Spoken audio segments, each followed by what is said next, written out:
السلام علیکم ورحمۃ اللہ وبرکاتہ۔ ایران کا بادشاہ بہت دنوں سے پریشان تھا۔ یوں تو ہر طرف خوشحالی کا دور تھا، مگر بادشاہ کی پریشانی کی وجہ اس کی اکلوتی بیٹی شہزادی ثنا تھی۔ ہر باپ کی طرح بادشاہ بھی اپنی بیٹی کو شادی کر کے اپنے فرض سے دوش ہونا چاہتا تھا، لیکن شہزادی ثنا نے بھی عجیب اعلان کر رکھا تھا کہ جو شخص اس کے سوالات کے درست جواب دے گا وہ اسی سے شادی کرے گی۔ آس پاس کی کئی ریاستوں کے کئی شہزادے آئے مگر ناکام لوٹ گئے۔ اس ملک میں نوجوان طلبہ علم بھی رہتا تھا، اس کا نام اعظم تھا۔ اس نے اپنے والد سے کہا کہ وہ بھی اپنی قسمت آزمانا چاہتا ہے۔ اعظم کے والد استاد تھے اور کئی برسوں سے لوگوں میں علم کی روشنی بانٹ رہے تھے۔ ملک فارس کا وزیر اعظم، بڑے بڑے درباری اور شہر کا قاضی بھی ان کا شاگرد تھا۔ باپ نے بیٹے کی خواہش دیکھی تو بولے، بیٹا اگر تو ناکام لوٹا تو تیرا کچھ نہیں جائے گا۔ لوگ کیا کہیں گے کہ ایک استاد کا بیٹا ناکام ہو گیا۔ اعظم اپنے باپ سے کہنے لگا، بابا بڑے بڑے شہزادے لوٹ گئے، اگر میں بھی ناکام ہو گیا تو کیا ہوا؟ یہ تو مقابلہ ہے، جو بھی جیت لے اور شاید وہ خوشی نصیب میں ہی ہو۔ آخر باپ کو بیٹے کی ضد ماننی پڑی۔ اعظم خوشی خوشی محل کی طرف چل پڑا۔ شہر بھر میں یہ خبر جنگل کی آگ کی طرح پھیل گئی کہ ایک عالم کا بیٹا قسمت آزمانے محل میں چلا آیا۔ مقررہ وقت پر محل لوگوں سے کھچا کھچ بھرا ہوا تھا۔ بادشاہ تخت پر بیٹھا تھا، ملکہ عالیہ بھی محل میں موجود تھی۔ وزیر، امیر، درباری اور عوام الناس سب دربار میں موجود تھے۔ آخر شہزادی نے اپنا پہلا سوال کر ڈالا۔ اس نے شہادت کی انگلی فضا میں بلند کی۔ اعظم نے کچھ دیر توقف کیا اور پھر شہادت والی انگلی کے ساتھ والی انگلی بھی فضا میں بلند کی۔ یہ دیکھ کر شہزادی مسکرا اٹھی اور ملکہ عالیہ بولی، شاباش اے نوجوان، تم نے پہلا مرحلہ کامیابی سے طے کر لیا ہے۔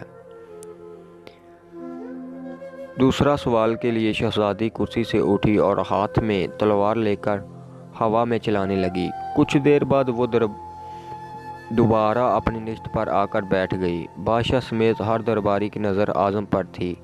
اعظم کھڑا ہوا اور اپنی جیب سے قلم نکال کر فضا میں بلند کر دی، شاباش نوجوان، ہم خوش ہوئے، یہ جواب بھی درست ہے۔ ملکہ عالیہ کی آواز دربار میں ابھری۔ اسی کے ساتھ دربار مبارک ہو کی آواز سے گونج اٹھا۔ دو سوالات کیے تھے، ان کے جوابات کیا تھے؟ اب ہر شخص اس پر غور کر رہا تھا کہ شہزادی نے کیا پوچھا اور اعظم نے کیا جواب دیا۔ لوگوں کے لیے یہ ایک راز تھا۔ آخر شہزادی نے تیسرا سوال بھی کر ڈالا۔ وہ تیزی سے سیڑھیاں اتری اور تیزی سے سیڑھیاں چڑھ کر دوبارہ اپنی نشست پر بیٹھ گئی۔ یہ بڑا عجیب و غریب سوال تھا۔ ہر طرف خاموشی تھی، لوگوں کی سانسیں رکی ہوئی تھیں۔ اب تو اعظم کے ہاتھ پاؤں ٹھنڈے ہو جا رہے تھے۔ آخر اعظم کھڑا ہوا اور اپنے دل پر ہاتھ رکھ کر شہزادی کی طرف دیکھنے لگا۔ مرحبا مرحبا اے نوجوان، مبارک ہو، شہزادی نے تمہیں پسند کر لیا ہے۔ ملکہ عالیہ کی آواز کے ساتھ ہی شہزادی ثنا شرما کر محل کے اندرونی حصے میں چلی گئی اور محل مبارکبادی کی آواز سے گونج اٹھا۔ لوگ خوشی خوشی سے جھوم رہے تھے۔ وہ دل ہی دل میں اللہ کا شکر ادا کر رہا تھا جس نے اسے یہ عزت بخشا تھا۔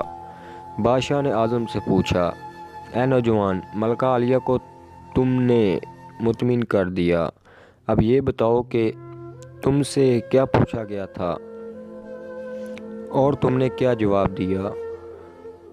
اگر تم نے غلط جواب دیا تو تیری گردن۔ اعظم پر اعتماد انداز میں کھڑا ہوا اور بولا، بادشاہ سلامت، شہزادی نے ایک انگلی کھڑی کر کے پوچھا تھا کہ تم کیا اللہ کو ایک مانتے ہو؟ اس نے دو انگلیاں کھڑی کر کے جواب دیا کہ اللہ اور اس کے رسول صلی اللہ علیہ وسلم پر میرا ایمان اٹل ہے۔ بہت خوب، ہم خوش ہوئے، بادشاہ نے مسکرا کر کہا۔ اعظم بولا، اس کے بعد شہزادی نے تلوار چلا کر پوچھا تھا، اس سے بڑا کوئی ہتھیار ہے؟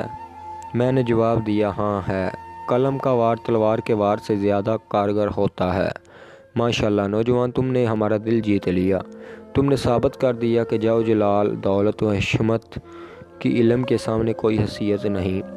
لیکن تیسرا جواب بادشاہ نے حوصلہ افزائی کرتے ہوئے پوچھا۔ اعظم نے آسمان کی طرف دیکھا اور کہنے لگا۔ بادشاہ شہزادی دربار کی سیڑھیاں اتری اور چڑھی کرسی پر تھک کر بیٹھ گئی۔ انہوں نے پوچھا تھا کہ میں تھک چکی ہوں، لیکن میرے جسم کی ایک چیز نہیں تھکی۔ میں نے جواب دیا، دل۔ یہ پیدائش سے لے کر موت تک بغیر تھکے دھڑکتا رہتا ہے۔ بادشاہ نے اعظم کو پاس بلا کر گلے سے لگا لیا اور کہا، اے لوگو، گواہ رہنا، میں نے حقدار کا حق ادا کر دیا ہے۔ میری بیٹی اسی شخص کی بیوی بن رہی ہے جس کے پاس علم کی دولت ہے، حسبے کوئی بھی چرا نہیں سکتا اور نہ کم کر سکتا ہے۔ بادشاہ نے اسی وقت خوشی خوشی اعظم اور شہزادی ثنا کی شادی طے کر دی۔